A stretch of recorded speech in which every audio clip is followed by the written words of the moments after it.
Okay, this is the second episode inside of Velric's Black Belt model series, and today we actually did have a Black Belt model form, and conveniently it aligns exactly with the lesson that I had planned. I was going to introduce using SMT, or the Black Belt model, and amazingly it was there today, so that's what we're going to cover. So you're looking here, and I will zoom in on this later on, but just focus on the SMT for now, because I don't like having it on the chart when we look at the actual trading view zoomed in. So we have ES on the left hand side, and you can see that the pre-market high was not swept on ES at 9:30, but on the Nasdaq from the pre-market high it was swept at 9:30. So that becomes an SMT divergence. An SMT divergence, for those who are unaware, you can just search on YouTube and you'll find a lot of videos on it. It's a very simple concept, but if ES has made a high and then it fails to take that high, whereas the Nasdaq high, the same high, so this is ES's high, and this is Nasdaq's high. They have the same high. And then Nasdaq, it takes the high out, but ES leaves it alone. It doesn't take it out. So you can see on ES, it fails to trade above it, but on the Nasdaq, it does trade above it. And that's the black bell model. Firstly, looking at the pre-market range, and this is the highest high within that 7 o'clock to 9:30 hour. This is a Velric spool point, or a VSP. This is, again, my own concept, unique to me. And I did do a video on this a while ago, but I deleted it, and I will do another one. It's a very simple concept. It's just when the beginning of a kill zone immediately spools, that becomes a Velric spool point, and it's a high probability target. So you can target these as a manipulation point or a take profit point. Here at the 9:30 opening bell, price trades higher and it takes out the pre-market high. The 7 o'clock candle high, it takes it out, and the 701, which is realistically this is the swing point, right? But the actual high within the pre-market range is 7 o'clock. So that's your pre-market high. Price comes and sweeps it at 9:30. So this is the 9:30 candle, it sweeps it. We will do some further study on the difference between the pre-market high being created versus being swept and versus being run tomorrow. But I wanted to do a review today first because it keys your eyes up to the model, and when you're seeing it in real time, and it's something you can all go into your charts today and look at, and I will give you a little bit of homework on this as well. But it becomes more familiar to you. You'll be able to use it in your own hands and see it more in price action yourself, which is what you want. You want to be independent of me. You don't need to have me holding your hand in a live stream telling you, oh, this is the black bell model, here's where you enter, here's the gap, whatever. You can do it yourself and independently. That's why I'm reviewing it in price, because this is going to be reflected on your own charts the exact same way it is on mine today. It happened today. I got a couple of messages when I was out saying, oh, look, a black bell model formed today, didn't it? And I'm like, oh, yeah. So here at 9:30, this is the first presented fair value gap. Why? Normally we don't use 9:30. The exception to using 9:30 as the first presented fair value gap is if we have 8:30 high impact news. So if there's a red folder news at 8:30, you can use 9:30 as your first presented fair value gap. The second exception is when we open up at 9:30 above regular trading hours PM session. So if I go here and I toggle regular trading hours, you're going to see the chart, and then where did we open up? Above that PM session liquidity. This is down electronic trading hours too, and it itself can be used as a target. This has its own little model. But when we open up above this high, and we're not within that PM session range, we can use 9:30 as our first presented fair value gap. You won't have the ability to toggle electronic trading hours and regular trading hours if you're not using a futures chart. If you're using something like NAS 100 with, say, Pepperstone or Oando or whatever broker you're with, you won't have the ability to do that. But instead, you can just look at the PM session on your electronic trading hours chart, and you can see where did we open at 9:30. We opened up around here, which is above that PM session buy side liquidity, and that will give you the exact same information that we're looking at here. Because I know some of you are not able to trade futures, so there you go. At our first presented fair value gap, we have the black belt. The black belt model is in effect because it swept the pre-market high at 9:30. So immediately, what should we be looking for? It to spool and trade lower below the pre-market low. But first we have to look at, is this going to be a sweep or a run? Because if it's a sweep, it's viable. But if it's a run, it's not. So what does the next candle do? Does it trade above it? No, it does trade above it, but it wicks down. There's no body closures above it. It can close above it and then trade back down below it, and then invert something like an inversion fair value gap, and you can take that sell. But if it's a wick, it's really nice and easy because you don't need to think about all that complicated stuff. It's just, it traded above it, it rejected. It traded above it, it rejected. Okay, black bell model is in effect. So that's the black bell. And then it trades down below the first presented fair value gap. From this point here, if you were not fast enough, you would have missed the serve. You would have missed it. But because we had the S&T from earlier, which I pointed out earlier at the beginning of the video, the S&T from this high to this high with the Nasdaq and ES, you could have entered on the S&T. So it's important that when you're utilizing this model, you're looking at both charts. If it's with YM, ignore it. Don't trust an S&T with YM or Dow Jones 30 or US 30. Don't trust that. That's a thin index. It's not reliable at all. The Nasdaq is 100 stocks, ES is 500 stocks, and YM is 30. So it's going to give you a lot of false flags in terms of S&Ts, in terms of market structure. Look at the Nasdaq, look at ES. You don't need YM when you're using S&T with this model. It will sometimes be there, and you're going to think in hindsight, oh yeah, there was an S&T with YM. I could have taken that. But the majority of the times, it's going to do nothing but trip you up. So you would have missed an inversion fair value gap entry, because the point this becomes an inversion fair value gap is when this candle closes. So this is a fair value gap, a regular fair value gap. It trades down below it, and then from here you could be assuming, well, it's the black bell model, and it should go down to the pre-market low really quickly, plus it's traded below the inversion fair value gap, or below the first presented fair value gap. It's probably going to invert it. If you weren't sharp enough, no offense, but if you weren't fast enough to think this is a black bell and it should be going lower, and if it's going to be going lower, it's going to invert this gap and it's just going to go lower. At this point, when it displaces at 932 below that first presented fair value gap, your mind should be thinking, okay, this is my final chance to sell it if I'm not already in. The second it goes below equilibrium of this pre-market range, or just the general dealing range that you're in, but not the macro dealing range, the micro dealing range, like say from this high to this low, or from this high to this low. The second you go below equilibrium of that, you don't try and take the trade, because then the risk to reward falls off a lot.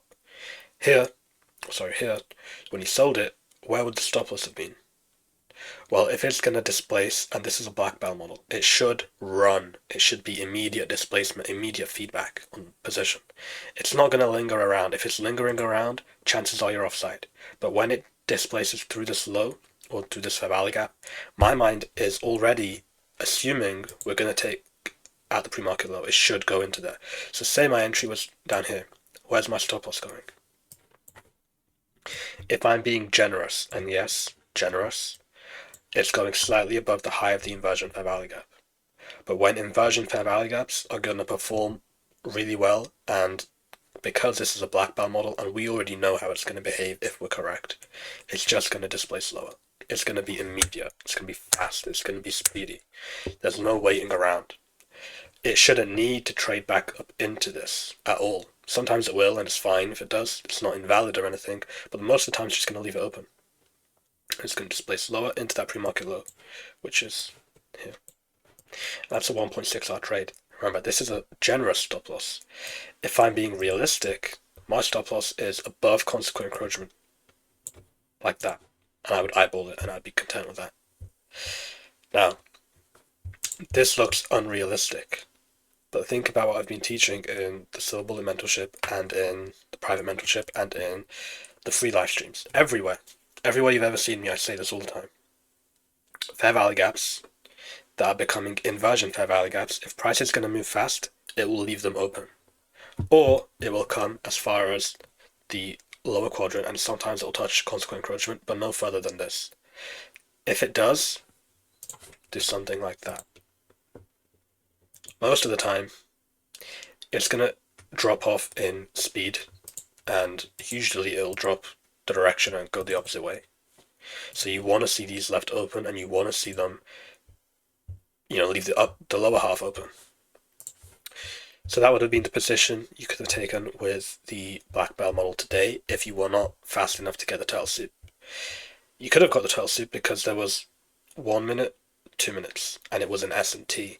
And because it's combining the fact that an SMT, which speeds up a price move a lot, and there's a black bell model, it's a really, really strong indication that you're going to trade down to the pre-market low. Because an SMT, what does SMT do? SMT is not market structure itself, it's a catalyst to speed up a move and give you more confidence in it occurring and occurring fast. Because there was an SMT here, you could have been tighter with a stop loss placement. You could have been expecting that it's not going to leave the inversion fair value gap. It's not going to close it, it's going to stay in the lower half, which it does. It doesn't even go into the lower half. Just trades below it and runs. So that's when you combine a black bell model and an SMT, because an SMT is, it's the purest indication price is going to move extremely fast. Plus, you're at the 9:30 open. This is what the black bell model is incorporating. At the 9:30 open, the opening bell, this is why it's called the black bell. It moves fast. It always moves fast. You've sat through hundreds of New York sessions and you've observed at 9:30, what does it do? It moves fast. Now, it moves fast generally. How do you know where it's going? Well, if you have this on your side, the black bells on your side, plus an S&T's on your side, it's a really strong indication that it's going to take out the pre-market low, and you can be on side with that in the form of a turtle soup. You have 2 whole minutes to get in at this point here. Now, although I'm not advocating that you trade before January the 5th, because I'm not trading myself until the second week of January, which is Monday, which is the 5th of January. The 5th of January. I haven't been trading for the last 2.5, 3 weeks. The second week of December I stopped trading, and I was done until the second week of January.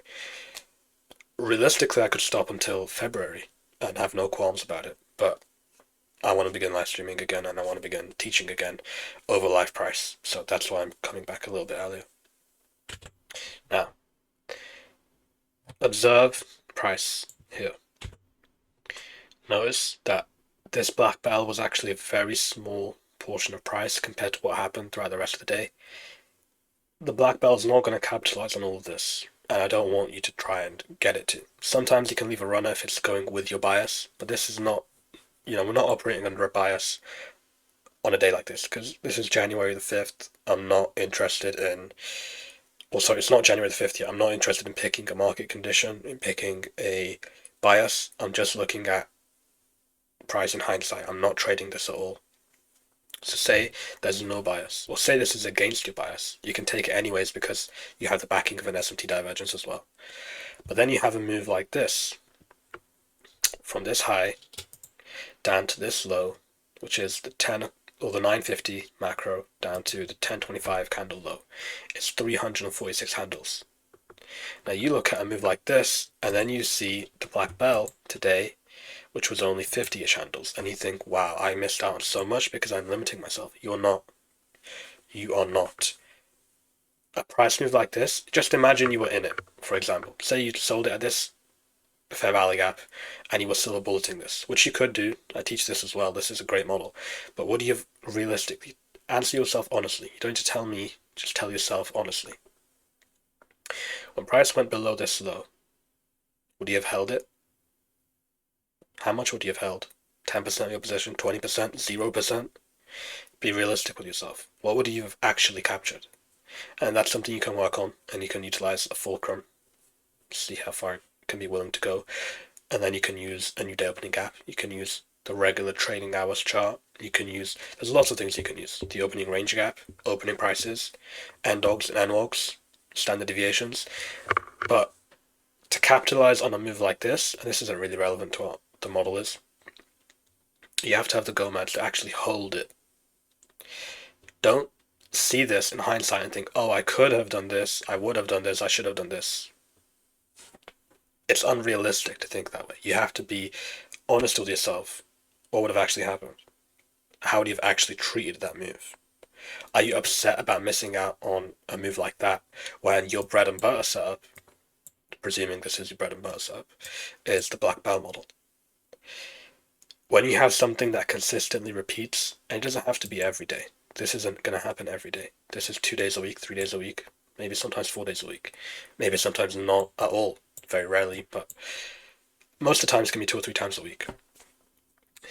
When you're seeing it happen, It's consistent. It's there.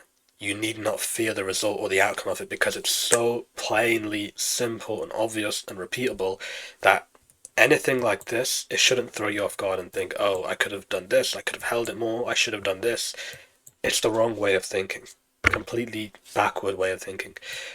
When you're in a position at this high, and within 2 minutes, not even 2 minutes, this candle trading above your high or above your entry, above this 929 candle, displacing lower, and the 930 candle reaches the objective. Nothing, there's nothing in price in any type of technical analysis, chart, trade you ever take will give you the same confidence that this does. Because you're getting 60 handles in a span of 2 minutes. The consistency and the speed of this model is unmatched. You won't find it anywhere. There's nothing like this. But you're combining multiple concepts. The black belt model concept was applied here. The Velric bull point, this is not actually really that relevant because it manipulated that high. It's going to manipulate one of them at 929, 930, or 931. And when it happens, does it have the ability to trade into the opposite end of the range? Well, how do you know that? Well, in this case, we had an S&T. So even that alone, combined with a black belt model, you can go against your bias and still get a good trade. You can go against it if you're bullish, or say you're bearish because we had all this. No, say you're bullish and you're expecting higher prices. You can take a sell at the black belt if there's an S&T because it's such a strong confluence. S&Ts are amazing confluences. They're not necessarily enough to, warrant a reversal by themselves, but when you combine it with something like a black belt, they're amazing tools. Amazing tools. So that's pretty much the end of today's lesson. The only thing I was going to talk about today is S&T. I want to build on this really slowly and really, in a way where it's easy to understand because it's not a hard model. I don't want to complicate it. There's only going to be a few other things I teach, like the regular trading hours chart, how you can incorporate that, and then more on the opening range gap. And I may also talk about a few more opening prices. I will not teach the Velric bull point in this mentorship. I'll just do a separate video on that. It's a very simple concept. It doesn't take long to understand. So that's it for today. Thank you for listening to the second episode of the Black Belt Model series, and I will be with you tomorrow for the third episode. See you then. Goodbye. If you're still watching, this is the 31st December end log. This is the 22nd December end log. Probably random. How it holds price up in the pre-market range, and then it uses that exact point as a reference to run into the pre-market high, drops down below it, and then displaces below the 22nd of December's end log, makes it run back into it, plus the SIBI drops all the way lower, trades back up into it, and then rejects. But it's random. It's random.